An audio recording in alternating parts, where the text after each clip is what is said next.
फुर्सत हुई सयाद ने छोड़ा भी तो क्या, ताबे परवाज नहीं राह चमन याद नहीं।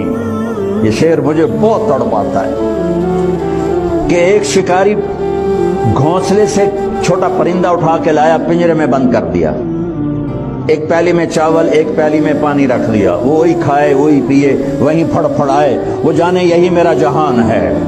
एक दिन जब वो जवान हो गया तो शिकारी ने आके दरवाजा खोल के कहा चल चला जा अपने घर को। तो बड़ी मासूमियत से कहता है ताबे परवाज नहीं, मुझे उड़ना नहीं आता, मुझे उड़ना नहीं आता, और अगर मैं कुछ उड़ भी जाऊं तो राह चमन याद नहीं, मुझे अपने घर के घोंसले का, मुझे अपने बाग का, मुझे अपने घोंसले का पता नहीं, मैं किधर जाऊंगा। इस वक्त उम्मत का ये हाल है कि दुकान का पिंजरा, कारोबार का पिंजरा, नौकरी का पिंजरा, घर का पिंजरा, सियासत का पिंजरा, पिंजरे लगाते जाओ जितने हैं, उसमें फड़फड़ाते सारी जिंदगी गुजर गई।